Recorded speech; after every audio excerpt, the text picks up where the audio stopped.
Hello guys, నేను మీ MCA middle class అబ్బాయిని. So welcome back to the channel. So ఈరోజు మన టాపిక్ ఏంటంటే, యాక్చువల్గా మనం మాడిఫై చేయించాం కదా మన థార్రాక్స్ వెహికల్ని. సో కొందరు క్వశ్చన్స్ అడిగారు, మనం ఏదైతే మాడిఫికేషన్ చేయించామో దాంట్లో మనకి ఇన్సూరెన్స్ టైంలో ఏమైనా ప్రాబ్లం అవుతుందా అని చెప్పేసి అడిగారు. సో ఫస్ట్ ఆఫ్ ఆల్ అదైతే నేను క్లియర్ చేస్తాను. దాని తర్వాత కొన్ని క్వశ్చన్స్ ఉన్నాయన్నమాట, కామెంట్స్ చేశారు. సో వాటిలో కూడా నేను ఆన్సర్ చేసుకుంటూ ఏ అయితే వాళ్ళ క్వశ్చన్స్ డౌట్స్ ఉన్నాయో అవన్నీ ఈరోజు ఈ వీడియోలో కంప్లీట్ చేస్తాను. ఓకేనా guys, please do support and subscribe. Thank you. So first topic వచ్చేసి ఇన్సూరెన్స్ క్లెయిమ్. ఇన్సూరెన్స్ క్లెయిమ్ మనం బయట చేయించినప్పుడు ఇన్సూరెన్స్లో ప్రాబ్లం అవుతుందా అని అడుగుతారు చాలామంది. సో ఫస్ట్ టాపిక్లో మనకి క్లియర్గా చెప్పేది ఏంటంటే 100% అవుతుంది. అది ఏ వరకు చేపిస్తున్నారు అనేది మీ మీద డిపెండ్ అవుతుంది. ఆఫ్టర్ మార్కెట్లో చాలా వర్క్స్ ఉన్నాయి. సో మనకి ఏదేదో డిజైన్గా కావాలి, కొందరు ఏదేదో చేస్తూ ఉంటారు. కొన్ని వీడియోస్లో చూస్తే మీకు అర్థమవుతుంది. పర్టికులర్గా అయితే ఢిల్లీ మార్కెట్స్లో మనకి వాళ్ళు మాడిఫికేషన్స్ చేస్తారు. దాంట్లో మీకు చాలా అంటే చాలా వేరియంట్స్, వెరైటీస్ ఉంటాయి.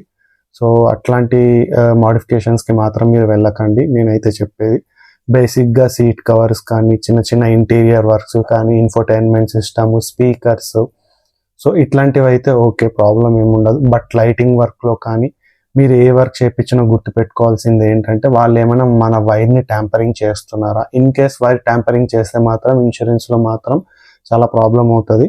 మీరు ఏ వర్క్ చేయించినా వెహికల్ ఇచ్చేసి మాత్రం వెళ్ళిపోకండి. షాప్స్ వాళ్ళు ఏం చెప్తారంటే, పర్లేదు మీరు మాకు మార్నింగ్ వెహికల్ ఇచ్చేసేయండి, ఈవినింగ్ వరకు మీ వర్క్ కంప్లీట్ చేసి పెట్టేస్తాము, మీకు ఏమైనా వర్క్స్ ఉంటే మీరు చూసుకొని రండి అని చెప్తారు. సో మీరు అట్లా మాత్రం చేయకండి. మీరు ఏ వర్క్ చేయించుకున్నా మీరు అక్కడ ఉండండి. ఎందుకంటే మనం ఉన్నప్పుడు మన వెహికల్ని వాళ్ళు డీల్ వేరేగా చేస్తారు, మనం లేకపోతే చాలా రఫ్ అండ్ టఫ్గా డీల్ చేస్తారు. సో బెటర్ మన ఓన్ వెహికల్, మనం కష్టపడి సంపాదించిన మనీతో కొనుక్కున్న వెహికల్ కాబట్టి మనం అక్కడ ఉండి ఆ వెహికల్ని చూసుకోవడమే మంచిది. సో జాగ్రత్త. టాపిక్లో మెయిన్ ఇంపార్టెంట్ థింగ్స్ ఏంటంటే, మీరు ఫాగ్ లైట్స్ తీసుకున్నా కానీ, లేకపోతే వేరే ఏవైనా స్టీరింగ్ వర్క్స్లో చేయించుకున్నా కానీ, లైటింగ్లో సంబంధించి చేయించుకున్నా కానీ, సపరేట్ వైరింగ్ చేస్తున్నారా, లేకపోతే మనకి వెహికల్లో ఉన్న వైర్ని ఏమైనా ట్యాంపరింగ్ ఇన్ ద మీన్స్ ఏమైనా కట్ చేసి, వైరింగ్ని కట్ చేసి దానికి జాయింట్స్ ఏమైనా చేస్తున్నారా చూసుకోండి. వాళ్ళు చెప్పడం అయితే లేదు ఇన్సూరెన్స్లో మనకి ఎలాంటి ప్రాబ్లం రాదు అది ఇది అని చెప్తారు. వాళ్ళు డబ్బుల కోసం ఎన్నైనా చెప్తారు, తర్వాత మనం బాధపడాల్సి వస్తుంది, సఫర్ అయ్యేది మనం కాబట్టి మీరు జాగ్రత్తగా గుర్తుపెట్టుకోండి. సెకండ్ వచ్చేసి మనకి మాడిఫికేషన్లో కొందరు ఏం చేస్తారంటే బేస్ వేరియంట్ తీసుకుంటారు. ఫర్ ఎగ్జాంపుల్ నేను బేస్ వేరియంట్ తీసుకున్నాను. బేస్ వేరియంట్లో నాకు ఏ వర్క్స్ కావాలో నేను అయితే చేయించుకున్నాను. కానీ కొందరికి క్రూజ్ కూడా కావాల్సి వస్తుంది. అందులో క్రూజ్ కూడా చాలా మంది పెట్టించుకుంటారు. క్రూజ్ పెట్టించుకునేటప్పుడు మెయిన్ థింగ్ ఏమవుతుంది అని అంటే, వాళ్ళు వైర్ అనేది ట్యాంపరింగ్ చేసి క్రూజ్ కంట్రోల్ మనకి ఇస్తారు.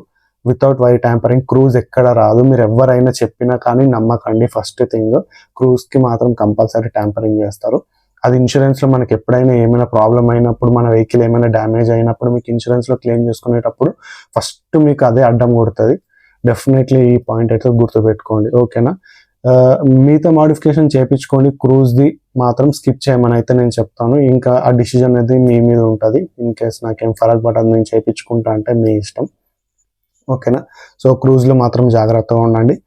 తర్వాత మనకి సౌండ్ సిస్టంలో స్పీకర్స్ అవి అన్ని మనం చేయించుకుంటాం. కొందరికి బేస్ వేరియంట్లో స్పీకర్స్ వస్తాయి, కొందరికి బేస్ వేరియంట్లో స్పీకర్స్ రావు. స్పీకర్స్ కూడా వేయించుకునేటప్పుడు పర్టికులర్గా చాలా జాగ్రత్తగా ఉండండి. ఎందుకంటే amplifier with woofer with speakers చేయాలి అంటే వాళ్ళకు కూడా ఏదైనా వైర్ ట్యాంపరింగ్ చేయాల్సి వస్తుంది కనెక్షన్ ఇవ్వడానికి.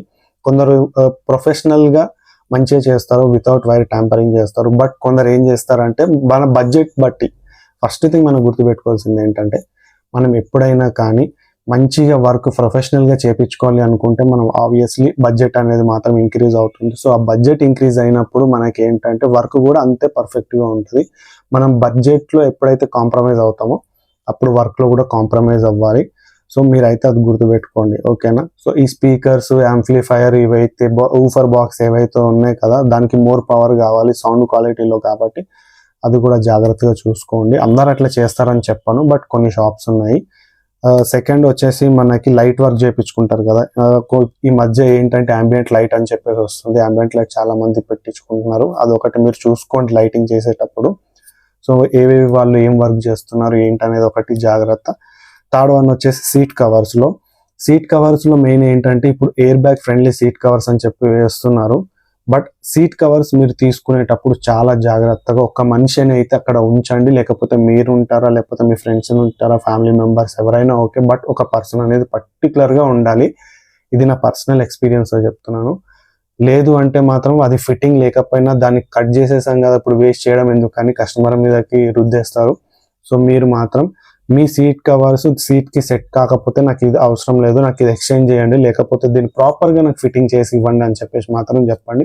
లేదు అంతా బాగానే ఉందని చెప్పేసి వాళ్ళు చెప్తారు. మీరైతే కాంప్రమైజ్ కాకండి అక్కడ. ఎందుకంటే మన డబ్బులు మనకు నచ్చినట్టు మనకు వర్క్ చేయాలి, ఓకేనా? అట్లాంటి విషయంలో మాత్రం కాంప్రమైజ్ కాకండి. థర్డ్ పాయింట్ వచ్చేసి ఏంటంటే, ఇప్పుడు మనం అయితే కొన్ని షాప్స్కి వెళ్తాము, అక్కడ మనకి ఏదైతే వాళ్ళు కొటేషన్ ఇస్తారో మనం ప్రైస్ ఓకే అనుకొని మాట్లాడుకుంటాం కదా. సో అక్కడ వాళ్ళు ఏం చేస్తారంటే, మనకి ఏదైనా వర్క్ చేసేటప్పుడు మీరేమి ఇది చేయకండి, మన దగ్గర అంత ప్రాపర్గా వర్క్ అవుతుంది, సో మీరు టెన్షన్ ఫ్రీ ఉండండి అని చెప్పేసి అని అంటారు. వాళ్ళు ఎంత ప్రాపర్గా చేసినా ఒక మనిషి అక్కడ ఉండడం అనేది మ్యాండేటరీ. ఎందుకంటే మనం అన్ని లక్షలు వేసి మనం వెహికల్ కొంటున్నప్పుడు మనము ఆ ఒక్క 1 డే కోసం మీరు చూసుకోకండి. కంపల్సరీ మీరు అక్కడ ఒక మనిషి ఉండండి. వాళ్ళు ఏం వర్క్ చేస్తున్నారు, ఏం తీస్తున్నారు, ఏం పెడుతున్నారు అనేది మనకు కూడా తెలుస్తుంది. మనిషి ఉంటే ఒక లెక్క పని చేస్తారు, మనిషి లేకపోతే ఒక లెక్క పని చేస్తారు.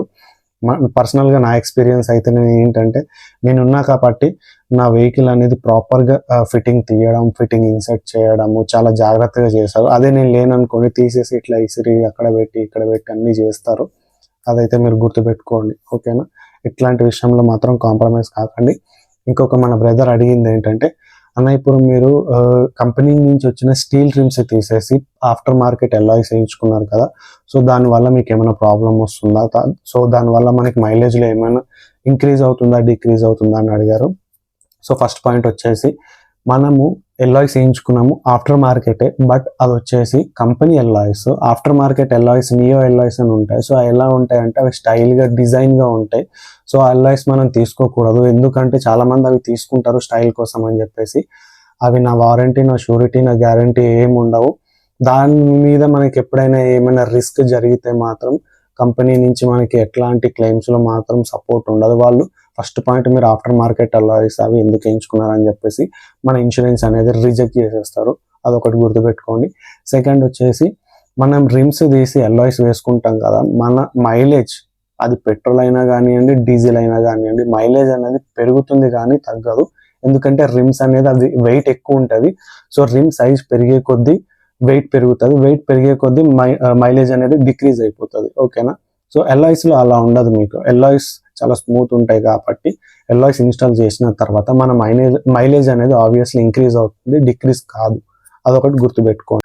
సో ఇప్పుడైతే at present Thar Roxx waiting period, base waiting period వచ్చేసి ఒక 3 months, మ్యాక్స్ టు మ్యాక్స్ 3 monthsలో మీకు వెహికల్ దొరుకుతుంది. షోరూమ్ వాళ్ళు చెప్పడం అయితే 6 months అని చెప్తారు, కొందరు అయితే ఏకంగా 1 year 2 years అని కూడా చెప్తారు. అంత వెయిటింగ్ పీరియడ్ అయితే 100% లేదు, అదంతా ఏదో క్యాష్ చేసుకోవడానికి చెప్తున్నారు.